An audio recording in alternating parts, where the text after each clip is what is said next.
Good morning. આજના દિવસની શરૂઆત થઈ છે હેર વોશ કરવા સાથે. ફટાફટ હેર વોશ કર્યા અને પછી બહાર જોયું તો એટલો વરસાદ આવતો હતો, આજુબાજુ કંઈ પણ દેખાતું નહીં હતું.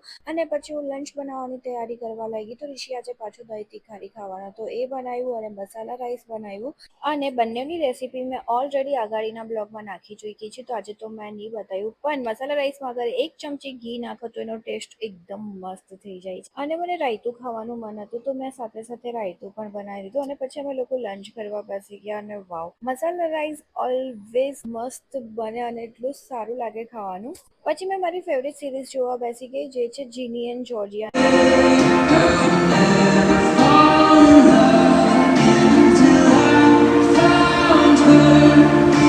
આ સિરીઝ મને એટલી સારી લાગે, મેં એના 3 સિઝન જોઈ લીધા છે અને સાચે બહુ મસ્ત છે. સાંજે મેં ને ઋષિ બહાર ચાલ્યા ગયા હતા અને ભાઈ સાહેબ રસ્તામાં એટલું ટ્રાફિક હતું તો માંડ 7:30 વાગે અમે લોકો મોલ પહોંચ્યા, શોપિંગ કર્યું. એટલું ફટાફટ શોપિંગ કર્યું છે કેમ કે અમે લોકો કૂકીને પણ ઘરે મૂકીને ગયેલા હતા અને વધારે તો ઋષિના કપડાં લેવાના હતા, પણ સાથે સાથે મેં પણ થોડુંક બહુ લઈ લીધું હતું.